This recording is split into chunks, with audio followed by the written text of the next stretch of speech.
begin by thanking you from the family for being here. Those that have attended, those that have had letters, those that have posted, thank you for your warmth, your kindness.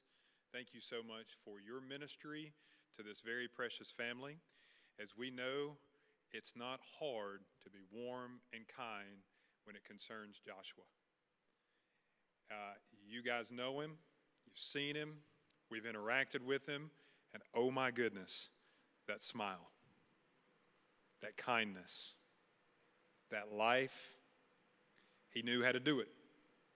And we should not be sitting here right now, but we are here. The Lord has purpose, the Lord has time. Here's what I do know. I'm thankful because I could have lived my life without knowing Joshua. God could have put him somewhere else. Well, he did. He started him several miles, a few minutes away from here, right? A little place called California. And for some reason, he found us. Come to hang out with Dad. And so we can be thankful that we're here, united in our love for this man right here, blessed by this man right here, and impressed and just encouraged by this man right here. Psalm 23, I'd like to read to you, and then I want to read a letter from his mom, Maribel. The Lord is my shepherd, and I shall not want. He makes me lie down in green pastures. He leads me beside quiet waters. He restores my soul. He guides me in paths of righteousness for his name's sake. The psalmist begins this psalm by letting his reader know that the relationship that he has with the Lord is nothing new. It's a relationship that he has had of old. It's not a relationship that began at the death's door. It's a relationship that he's had for years and years. He has known the Lord, and the Lord has known him. Joshua came here, sat just 3 pews down every single Sunday, sat right there. Joshua was baptized here last December in these waters. But it was not a relationship that began. He has had history with Jesus. He has had family to minister to him. I knew when I talked to him, I'm like, this man knows the Lord.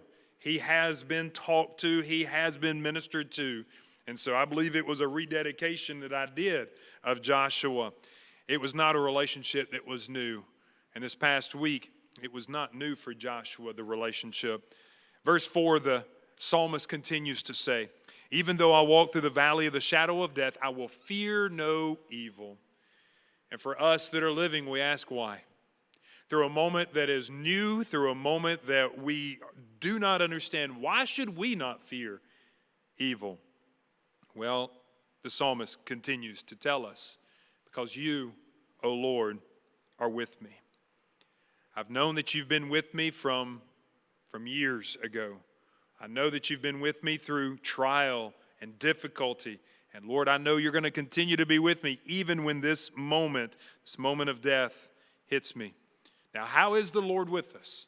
Well, the psalmist continues to say, your rod and your staff, they comfort me. You prepare a table before the presence of my enemies. You've anointed my head with oil. My cup overflows, and surely goodness and loving kindness will follow me all the days of my life.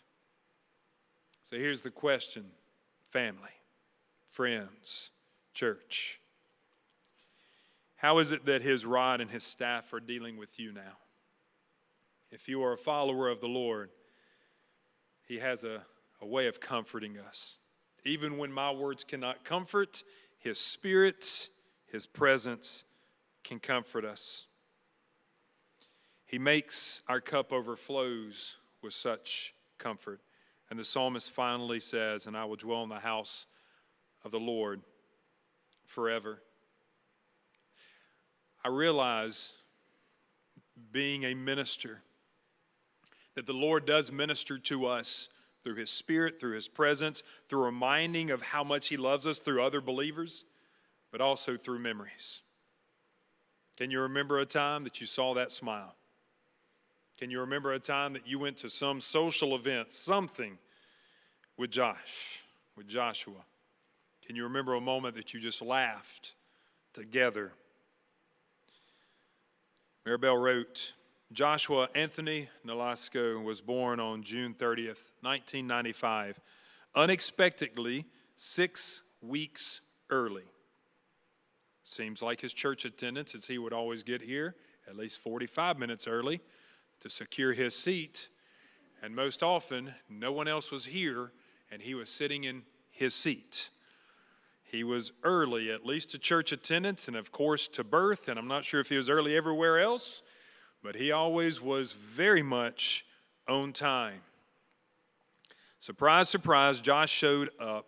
What a joy he was as an infant, always smiling. That never stopped for Joshua. Joshua was placed in a private Christian school since he was in the first grade. And Maribel said that she made a promise to God that if he gave her a son, that she would later give him back to him. Instilling Christian faith in him has always been her first priority. He went on to be raised in a Christian school until his sophomore year in high school. Joshua grew up playing baseball and football. He was great at both, but wanted to play baseball in college since he was talented as a catcher and could hit home runs. Joshua injured his shoulder after his freshman year, and that ended his dream of baseball. But then Joshua entered, and I did not know this, and I'm so glad I know this, entered jiu-jitsu. Or some of you may say jiu-jitsu. So I have lived most of my life in Wateroo Karate, and that is birthed out of jiu-jitsu as well. That was a conversation I'm sure he and I would have had. If not, would have had a little fun trying some of it out, I'm sure. Would have been good. Would have been good. Oh my goodness, I did not know that. And his mom says that he once entered the World's Jiu-Jitsu tournament and took first place. That is extraordinarily difficult. I'm going to be honest, as a Wateroo guy, 36 years on Wateroo, rule that you have with any jiu-jitsu, don't let him get a hand on you. Because if he grabs a hold of your clothes, you're done. You're toast. And so we're warned about folks that are trained in this. And he was a fierce competitor, according to Mom. Joshua went on to graduate high school with a high GPA. The high school offered him a graduate to graduate a year early. However, he refused. Upon graduation, Joshua went on to attend California State University, Los Angeles, where he truly blossomed. Joshua joined a fraternity called Sigma Alpha Epsilon. Joshua was a member of the student body where he fought for religious students to have a prayer room. He's excited about that. Joshua was also on the debate team and the treasurer of the fraternity.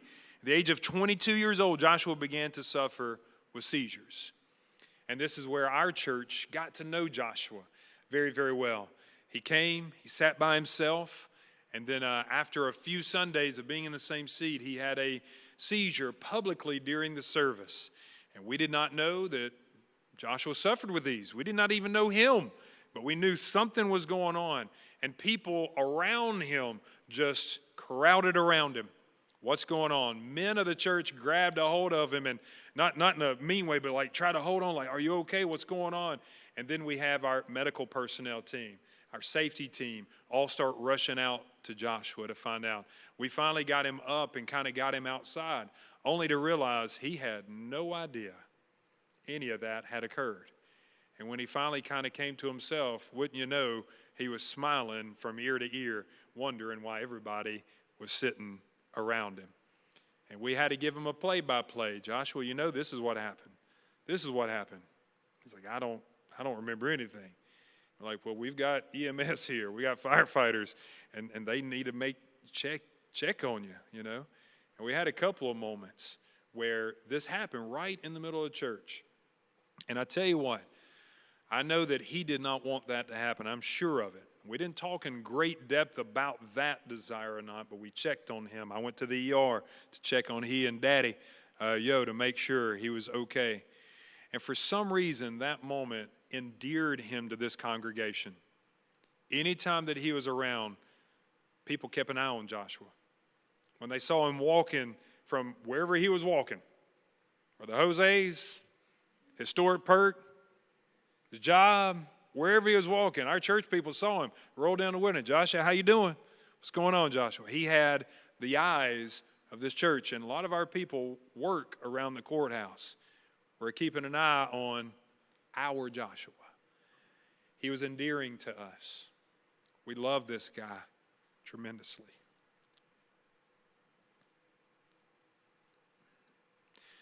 The fact that there were no history of seizures on either side of his family, they had no idea what was going on. His medical condition did not stop Joshua. And y'all know it, didn't stop him at all. That man was active, very active. His medical condition didn't stop. He continued his education. Joshua graduated with a degree in accounting. Joshua worked for a year after graduating during COVID and knew there was more for him to do. So he applied to the University of, can you guess where? Yeah. And of course, we're all wondering, is it Notre Dame or is it Notre Dame? I'm sure Joshua had a way that he liked to say it. What a dream for him. She said that she was excited and scared for him all at the same time. Nonetheless, Mom supported his dreams, goals, and risks. Joshua received the news that he was more than elated. His family on both sides of his parents were in shock and could not have been more proud of him, and he was literally the gossip of his family. And that's a good gossip right there, church, right there. Just to talk about and to brag about and to know about his business and what was going on. And he told me about phone calls back to California. I didn't know who he was calling. He just said, yeah, I'm calling, talking to them and that kind of thing. So Joshua moved to South Bend to complete his degree in accounting at Mendoza School of Business with the University of Notre Dame. Joshua returned home to California and then decided to come on to Springfield, where he blessed a great number of us. Great number of us. He wanted to be closer to Daddy. Want to be closer to Yo. And they had a connection, and I know that I made the connection because I knew Dad for years, but did not know he was related to Joshua, and I made the connection there at the ER whenever I met and prayed with him. During his time in Springfield, Joshua walked past Brown & Brown Associates. And so he just walked on in and asked if they were hiring accountants. The office manager, Elaine, looked at him like he was crazy, but then didn't ask if he would have an application or even a resume or something. And Mom says Irvin took Joshua under his wing and made him a part of the Brown & Brown Associates family. And this changed his life. Absolutely, Irvin, changed his life. The BBA family loved Joshua, which is why we're all gathered here today in his honor. Joshua would forever be remembered, loved, and missed for his kindness, thoughtfulness, and his jokes. Joshua would all want you all to become Notre Dame football fans, by the way, as he believed life is always better being Irish. Irish.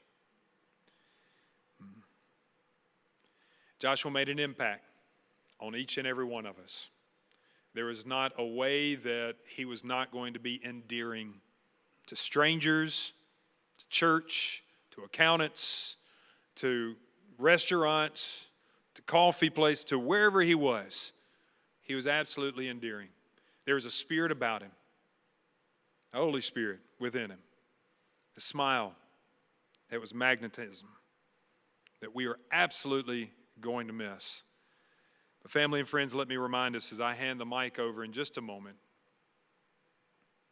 that we are absolutely thankful that the Lord has allowed us to know him, to be around him, to be blessed by him, as I hope and pray we were a blessing to also him.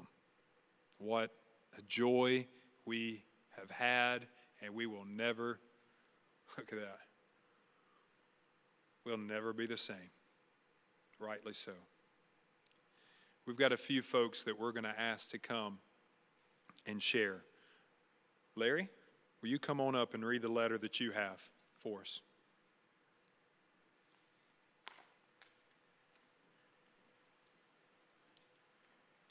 Thank you. So, one of our coworkers, our office manager, Miss Elaine, couldn't be here today, and she just had a letter that she wanted me to read. And within this letter is just stories of Josh and just a little bit about his character. So this is the words that Miss Elaine wanted you guys to hear about Josh. So it says, "Where do I begin? This is really tough for me, as I know it is for all of you who cared about and loved Josh. He was one of a kind, as some of you know. I remember the day he walked into Brown Associates. He bebopped in, as I recall, with a big smile on his face. He said, 'My name is Joshua Nolasco. I was just walking to the library to study, and as I was passing by, I thought I'll check and see if you were hiring.' And then Elaine said, 'Well, as a matter of fact, we are.' Elaine asked him to hold on for a minute and went to Irvin's office to tell him, 'We just had someone walk in and ask if we are hiring.' Irvin said, 'Really? ... Well, tell him to give us a resume and we'll interview him. The rest is history, as they call it.' And soon Josh was an employee at BBA and a member of our team.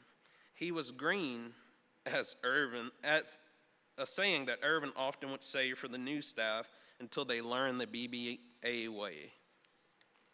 It didn't take long, and Josh was preparing tax returns for clients, and he thoroughly loved it.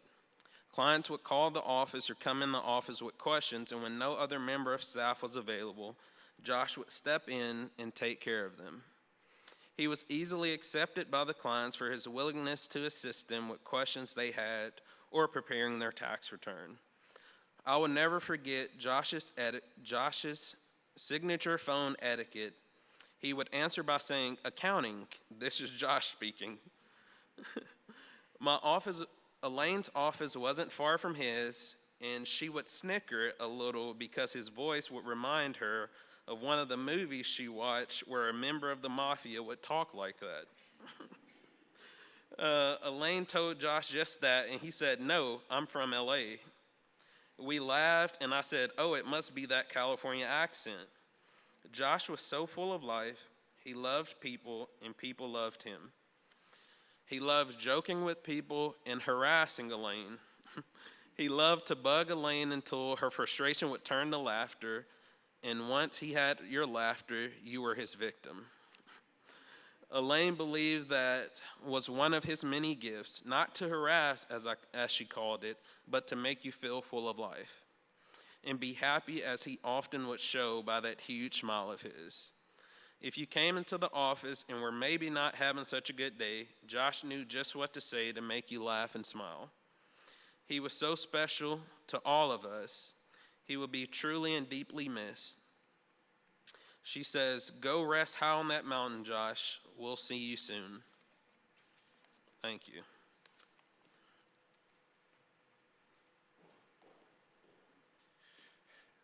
Thank you, Larry. Johnny?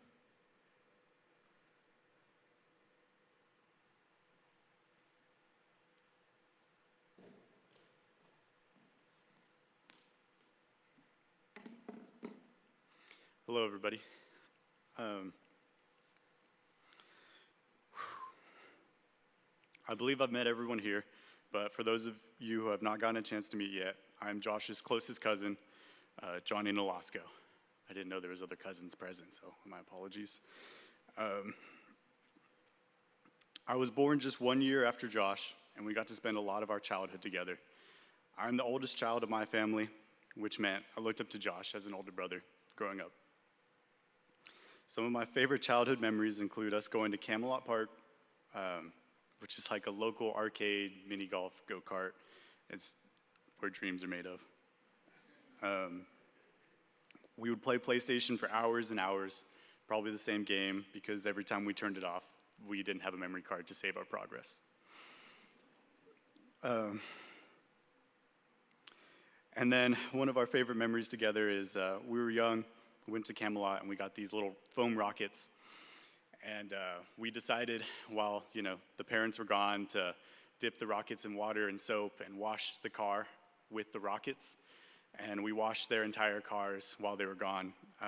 We even decided to crawl underneath the cars and wash the underneath of the car with the rockets. And we ruined those rockets because they were covered in oil and we couldn't take them inside anymore.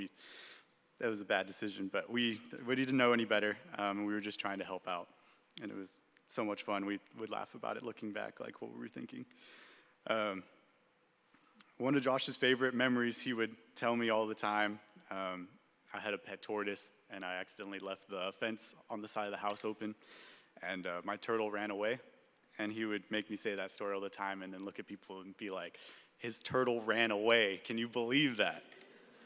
And he absolutely loved that story, and he just loved reminding me, like, you're the only person in the world to have your turtle run away from you. So I just knew that that was one of those stories growing up that I couldn't not tell you guys about. So we hung out as kids, and then as young adults, I can look back clear as day. Josh was an athlete. He played football, baseball, eventually learned jiu-jitsu. He attended private school, which meant he was also smarter than me. He eventually transferred to my high school, and we got to see each other on a day-to-day basis. At high school, he worked at the snack bar for all the home games, and he was the guy at the counter you'd come up and ask, you know, hey, I want to get this, I want to get that, and he loved that. Because he was the barrier between you and your snacks, and you had to come up and talk to him and get to know him, and he would chat you up. And I know he told me all the time his favorite part was that every pretty girl in the school had to come up and talk to him. And I really think that's where he first developed his charismatic charm that you guys all got to see and love, and that we all love him for. You know, he was just a people. Josh went away to college, and we kept in touch through our fantasy football league.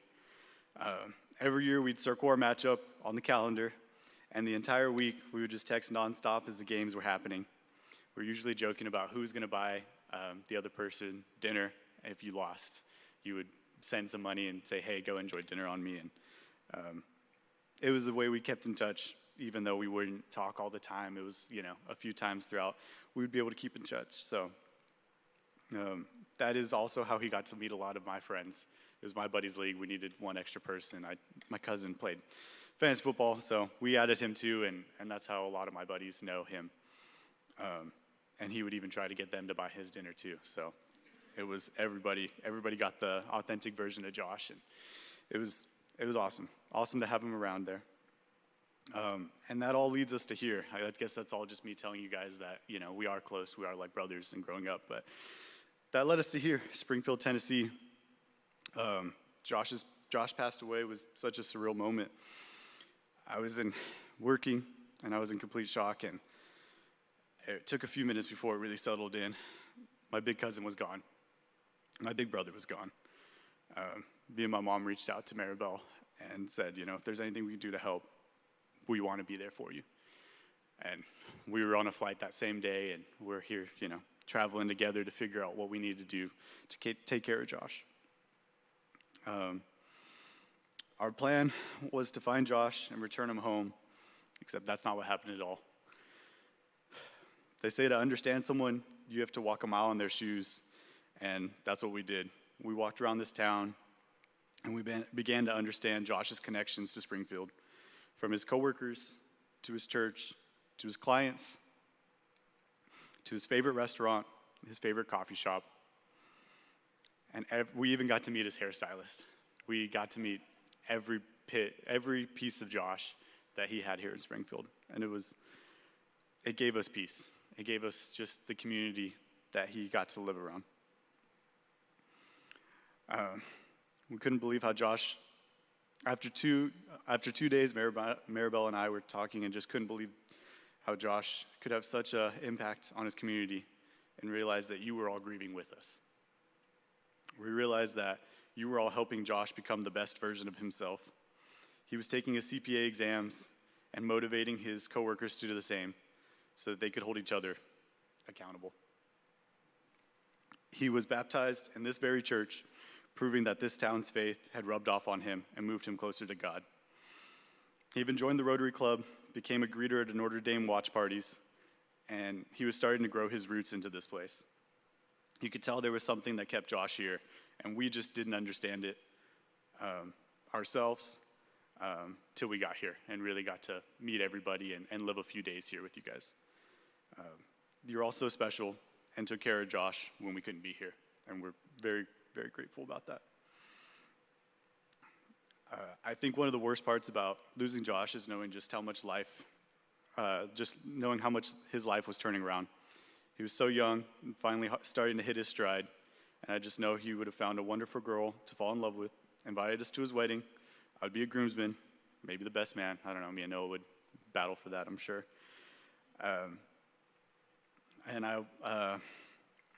He had a beautiful, and I know he would have had a beautiful little accountant babies, we joke about.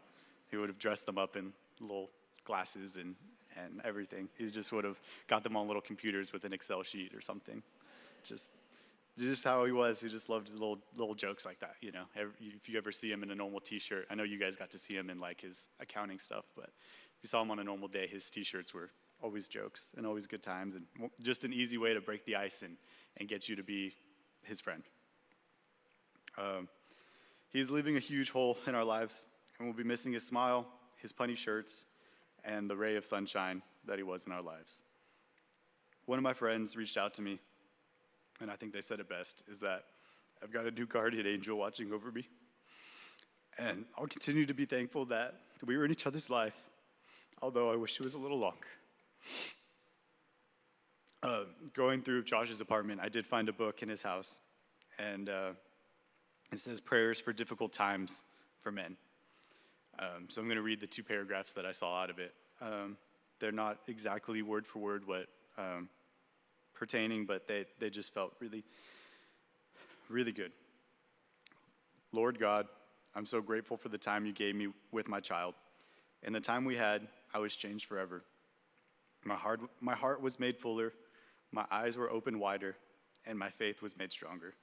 I'm overwhelmed with fond memories and gratitude, which I will carry for the rest of my life in a way that honors my dear, dear one and you. And then the other paragraph is, Heavenly Father, through my child you taught me how to love. Now teach me how to grieve and to heal. You give and you take away, but yet we still praise your name. So thank you guys for letting me speak today. I really appreciate Josh and yeah.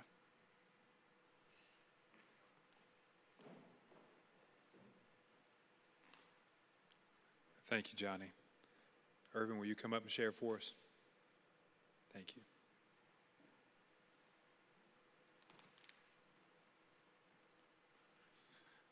Not sure how much I can add to what the pastor and the family have said, and Elaine from a distance that she couldn't be here, but I tell you, unexpected loss is unexpected loss.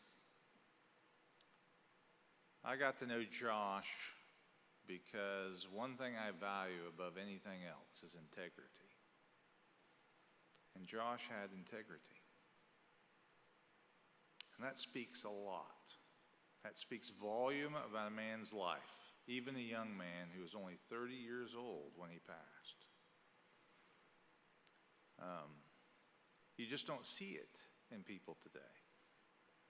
And I can tell you, I interact with a lot of people. But Josh, obviously, you said about his smile, he was always upbeat. Even if I was frustrated at him, he was always upbeat. Okay? And I could get frustrated. He struggled with his health, which means his memory wasn't always as good as it should have been. But, you know, I always say I have 5 work wives. My partner of 33 years at work, and then the 4 ladies out front, because they keep me straight. But he had like 2 mothers. Elaine and Melissa were like his mothers so far away, obviously Maribel. But they would check on him.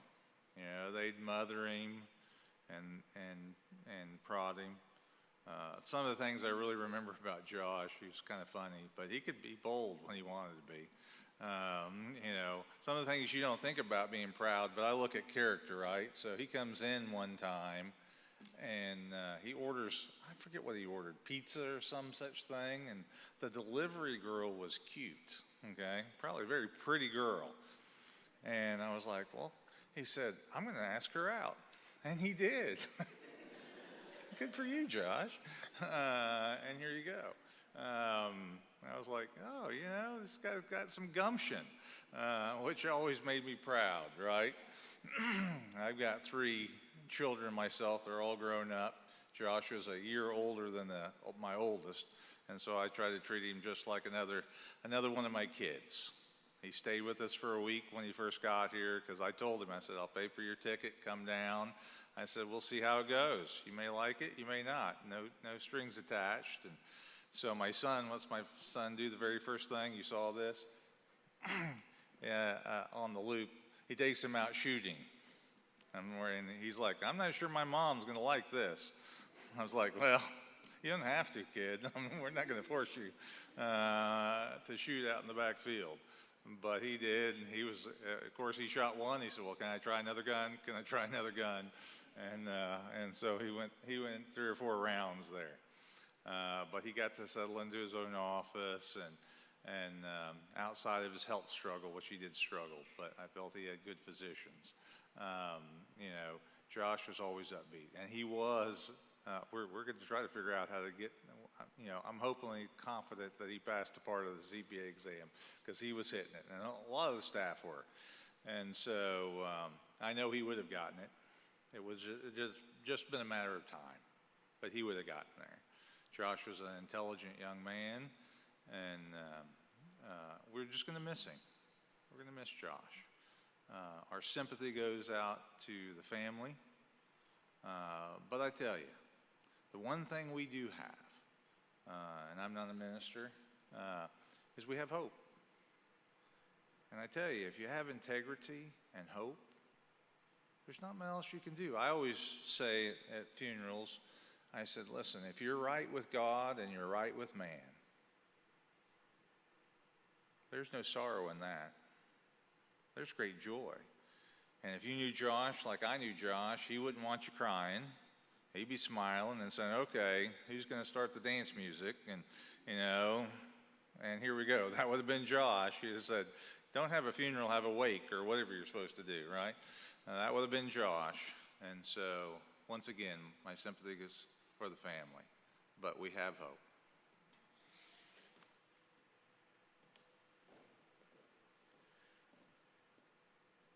Thank you, Erwin.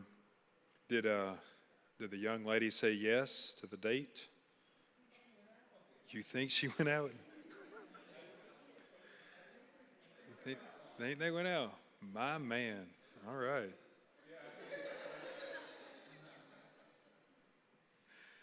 Noah, would you like to come and share?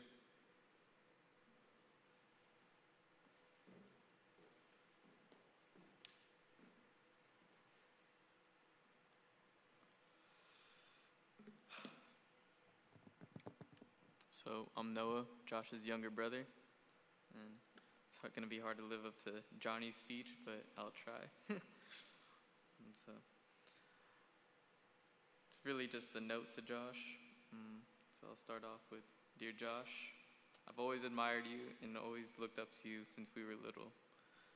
You were such an incredible athlete when we were kids, and watching you at your practices and games made me fall in love with sports and pushed me to work harder and be better. As we grew older, our paths led us down different directions, but I'm grateful you got to see the man I was starting to become. Now, as I studied to become an EMT, I think back at those times I was the one helping you through your seizures at home, and in those moments prepared me for the field that I'm stepping into. But more than that, they showed me the importance of caring for the people that you love.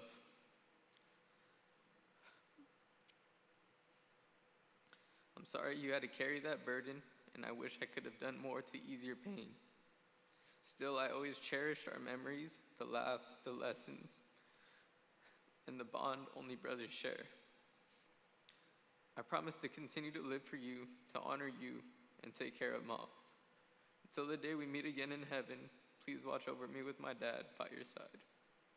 I love you, Josh.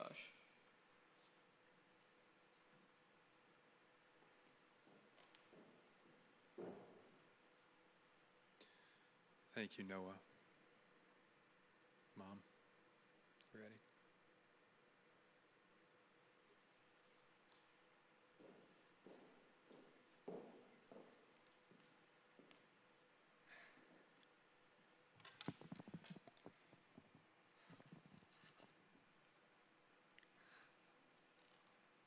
It's tough.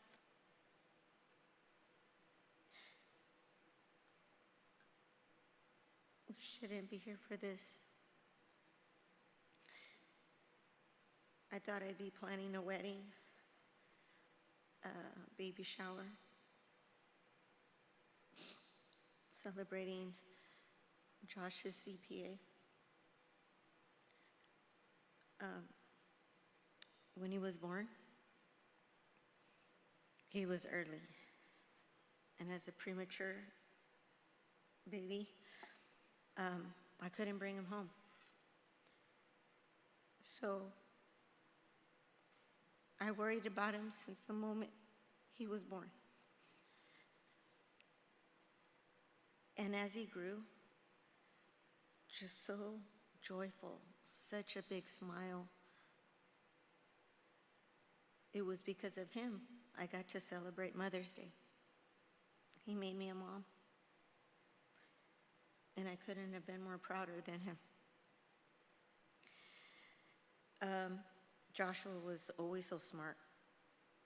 He was competitive, very fierce, and just loved to be around people. He hated to be alone. Because he was just a people person by just naturally. He gravitated, and people would gravitate towards him. Watching him play sports and cheering for him, that's what I've done his entire life. Whether we agreed or disagreed, I taught Josh to be very independent and to be bold. And he was bolder than me. And he was a better person than me. And when I saw the great things he would do, being on a debate team, being on the student body of his college, becoming a fraternity, which scared me to death, but seeing all the different leadership schools he went to,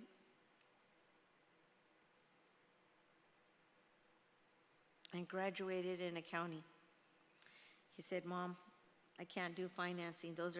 That's a degree for someone who couldn't cut it in accounting." He said that. So I'm like, oh my God, thank God you made it. So after graduation, it was right around, he worked for a year for the Jonathan Club, which he absolutely loved it there too. But COVID hit, and he just knew there was more. He had more to give, he had more to do. And he's like, "Mom, I want to go to Notre Dame." And at this point in time, we didn't have any seizures, a history of seizures on either side of the family. And at 22, he got his first seizure. And trying to learn about the brain, it's tough. It's something, it's still unknown. So they kind of give, it's like medication, like you're a guinea pig, and you're just all a test. So I would study, I would read, and I was sure I was going to cure this young man, my son. Because I would read on the medications and their side effects. And it was fear, paranoia, lack of confidence. And I'm like, those are not the Spirit of God. And that was not Josh's spirit. So it contradicted the man he was. But he went on. He went on. He got in, and boy, wow, it was something to brag about. He made it. He did not let his medical disability inhibit him. So we went on, and he had seizures there too. And I was praying and praying and praying for God to heal him,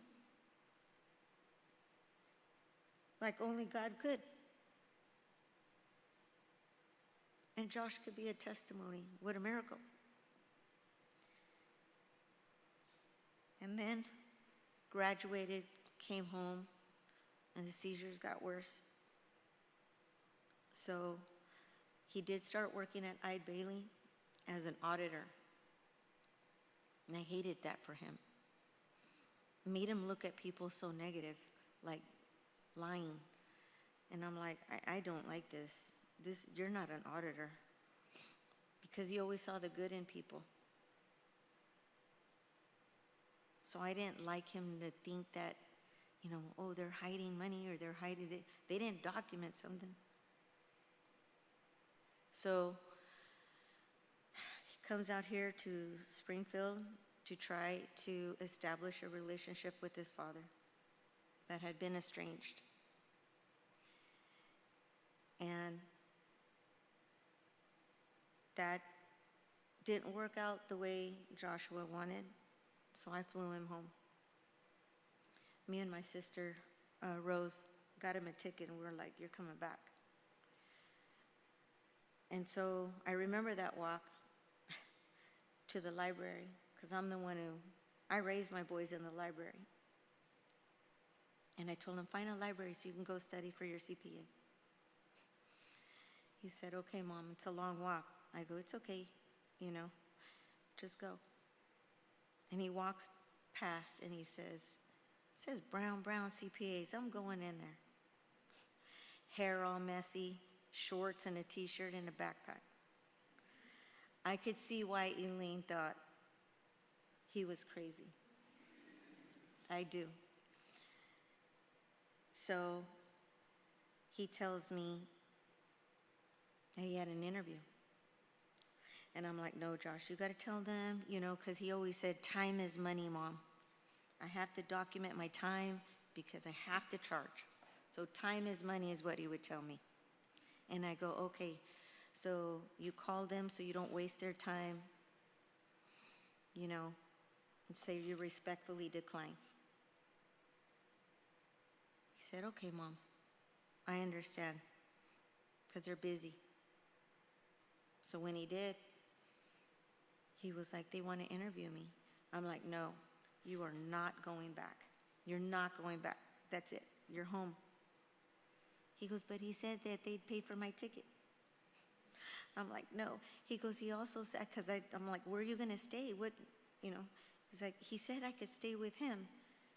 And that was, being from California, you don't receive that kind of hospitality. I'm like, what? He's crazy. Like, no way. I'm not going to let you go stay with somebody, especially in your condition. He goes, Mom, I want to go. Oh. And so he did.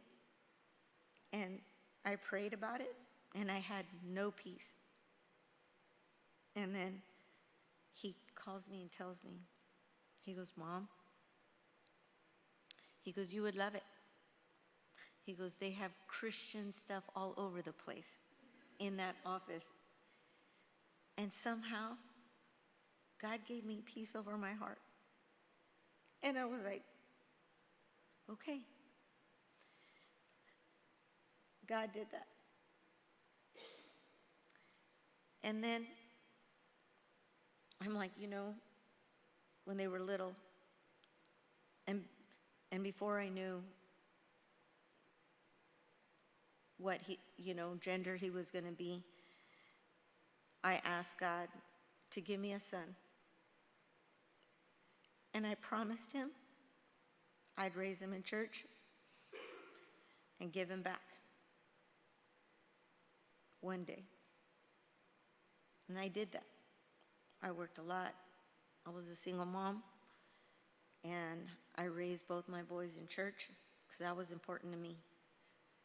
Above everything else, instilling faith and letting them know who God was. Overall. Because there is life after death, and I believe that. But as I did that, I would make them come to church with me. I'm like, you're going, living with me, you're going to church. But it got to a point where that's not the kind of relationship God wants. I was only supposed to plant the seed. So I believe God took him.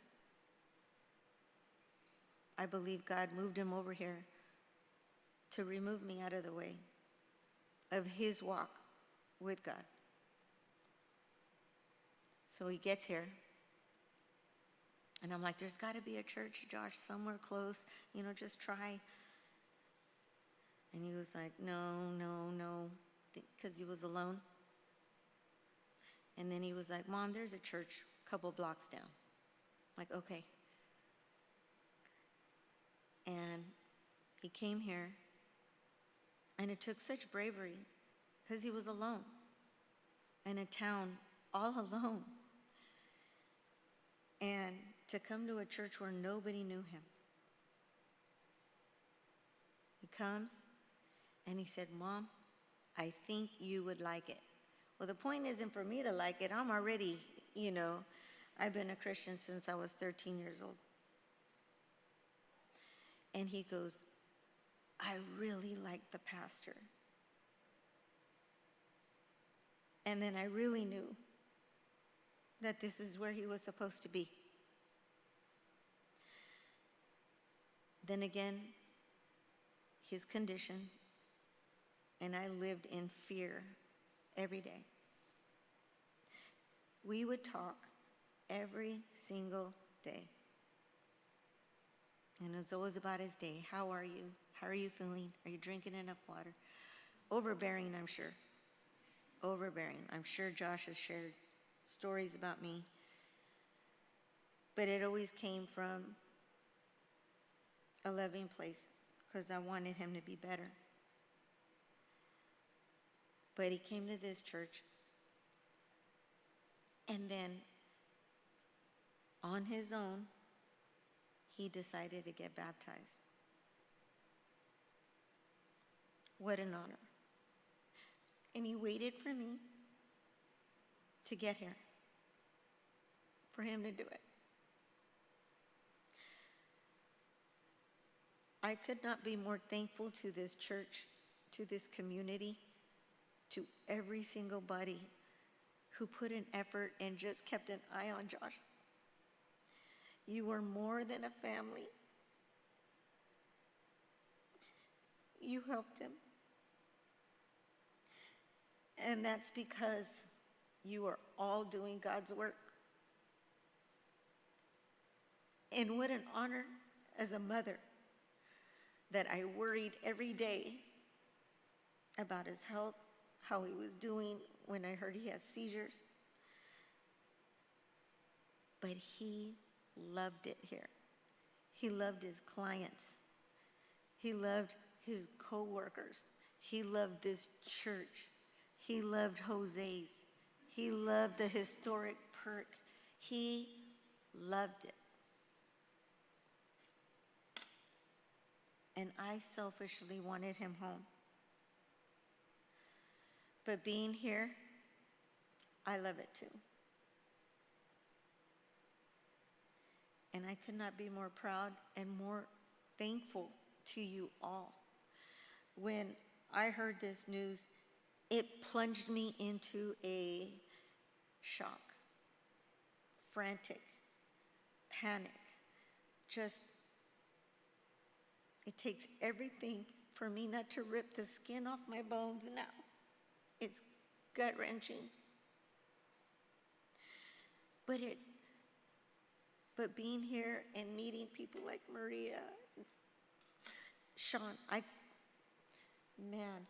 if Pastor David hadn't have told me about Austin and Belle, I would have taken Josh home. There's another funeral home down the way, and I was scared. I'm like, I am not putting my son there. Like, I can't. It looks like they dismember people. I don't know. It's scary. It's scary to me. But when he told me that, and he goes, he knows Bob. Bob's a member here. He's going to treat you good. And I'm like, okay. I run down. Well, Johnny and myself have been walking these streets like you don't know. We walk everywhere. But I wanted to go back to Brown and Brown and to let everybody know that, hey, you know, Josh had so many friends here and family here that it was only right to allow the people to say goodbye. You all took care of him. You all were his mothers and fathers and brothers and here. And then they tell me, oh, you need to go meet Miss Shawn Patterson. She was his client. So then here we go, Johnny and I, walking down Austin and Bell. And when I told her, she grieved with me immediately and is taking care of Josh like her own. You don't find that in California. He was right where he wanted to be.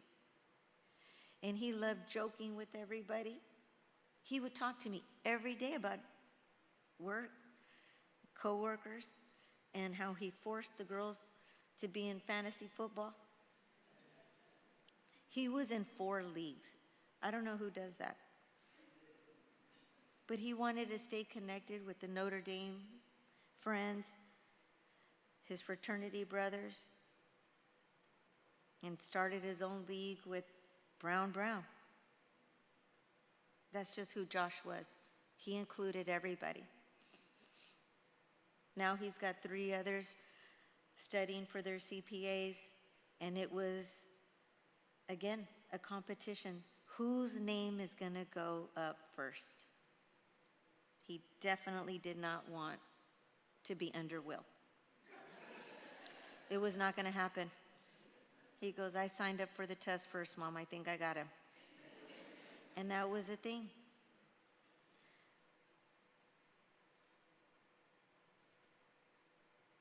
But none of this could have happened without Irvin. I'm forever grateful. And he said, you were the best example of a father he's ever known. So I just want to thank everybody for coming together and for being here for Josh, being a part of Josh's jokes on a daily basis. Historic perk.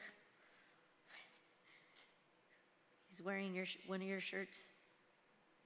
Loved your cherry pies for sure. Now we do too. But I'm going to ask for a lot of prayer, because right now I feel like my faith is wavering and I can't take this pain. It's excruciating, and I understand all the scriptures. I've heard them. I've said them.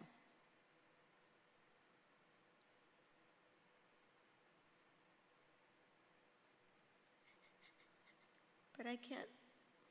I don't know how to move on. I don't know how to smile. And I want to be with them. It's an excruciating pain that's unbearable. And I will never be whole again. Josh was a good man. He's a beautiful soul.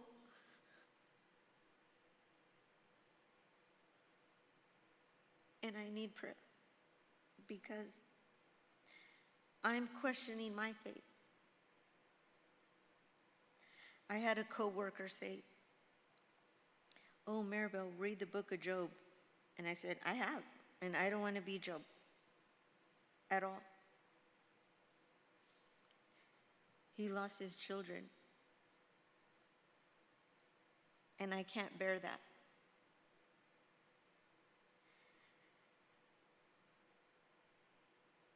So, Josh may be in a better place than me, but I'm not in a good space. I feel like I've been going through so many trials and tribulations that this one has broken me. I don't know how people do it, but I do ask for prayer, please. I'm begging for it, because I just don't know what to do anymore. But I do know that I couldn't do it without you. Sean, thank you so much, because you, man, without you, I don't know what I could have done or how I could have even done this. So last minute, so it's hard for me to even accept that Joshua is here. I'm expecting to talk to him about football today. Who are you playing with? Who are you playing against? Who are we betting on? And I miss him. Tremendous.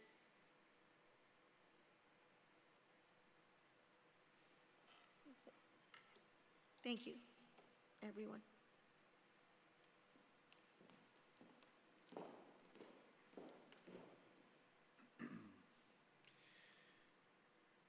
As we wrap up, our memories are here to console us. The Spirit of God is here to guide us. I'm always asked in moments like this, what happens to believers? 1 Corinthians 15 tells us what happens. It says that the perishable would put on the imperishable. And in these moments, we see Jesus instantly. But it's in those moments that it's the followers of Jesus Christ that are with Jesus. And I would like to encourage any one of you, because I don't know everybody in this room, if you've never repented of your sins, if you've never surrendered your life to King Jesus, what better time than now? What better day than today? I happen to know how to do that, and I'd be oh so happy to share with you the path that I shared with Joshua and many others that my mama shared with me whenever I was a little boy, and how you can give your life to King Jesus. Joshua was emphatic with his relationship with Jesus. I don't baptize anybody unless I know for sure. And he was articulate and emphatic. And I know where my brother is today. I miss him momentarily, as we will be united eternally one day. I'm going to ask our wonderful Sean if she would come as we need to talk about dismissal and directions. And she's going to give a very brief word from Austin and Bell Funeral Home and where to go.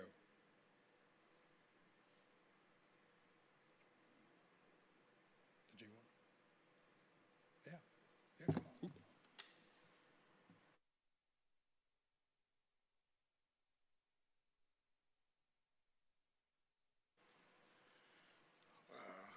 Everybody, I'd like to thank you for attending. I know there are many that are not here that wanted to attend. This is my son, my pride and joy. Yes, he had a smile that all you guys know. I want to thank Brown & Brown Associates. He loved working for you guys. We all love the story. My version, he goes, Dad, guess what? I was walking back from the library and I saw the sign said CPA, Brown and Brown Associates. And I'm in shorts and a backpack. Wasn't looking for a job, but thought I'd give it a shot. And I walk in, and they're looking at this kid. They probably thought I was in high school. Backpack, looking for a job, and they're probably thinking, janitor or something? And they go, well, we might be hiring. You have resumes? Oh, yeah, I have a resume. And this is how I was told. This is how I remember it. I might not get it 100% right, but he's all, Dad, I gave him the resume, and on the bottom it says www.notredame. And they're like, hold on, let me call blah, blah, blah. I'm not good with names, I apologize. And it all changed, but he was happy. He's all, Dad, like, and I remember tax season. I'm not gonna be able to talk to you, Dad. Like, I gotta be on the grind. And I work at a restaurant also, and can't say the name, Jose. He loved you guys, Jose's. I don't work for Jose's, but I got lost. But I don't know. I've had a lot, but I just want to let you guys know that he cared for a lot of people here. There's a lot of people that cared about him. There's a lot of people that wanted to be here and couldn't be here. We have a great loss. They have a great game. I feel them still to this day. We lost on earth, but somebody else gained. Joshua Anthony Nolasco, never forgotten and loved by many. My name is Julio Nolasco, proud father. Thank you.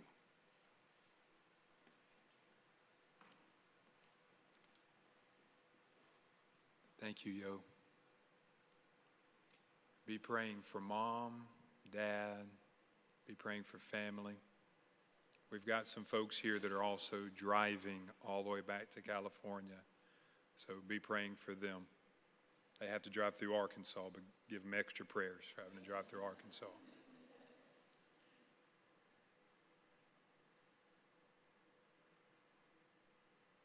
All at peace?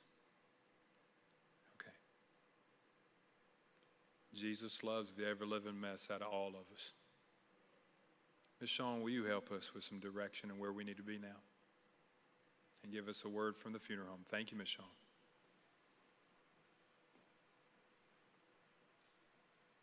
Well, I would just like to say that I was lucky enough to know Josh.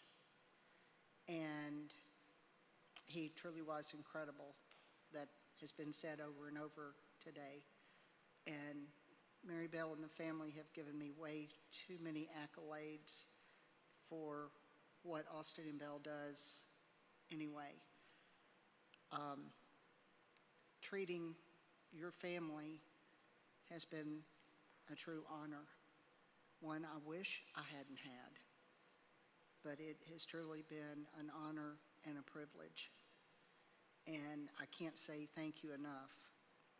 But I do, just on a lighter note, want to say that I believe after hearing the invitation to the pizza girl, I told Mary Bell this, that he had game. My husband has game. He doesn't know what it is. But he has it. And those of you who have it, or your girls, they know when you have game. Some of you may not. Josh did. Now, in closing, again, on behalf of Austin and Bell, again, we were so honored, and we will take care of him, and we will keep you in our prayers. And again, it's been so sad for us. It really hit me harder than any family I've ever had to care for. But at the conclusion of the service, we're going to ask everyone except for the family to exit the chapel so that the family can have a last viewing in a few minutes alone. So on behalf of Austin and Bell and Springfield Baptist Church, thank you all for being here. God bless.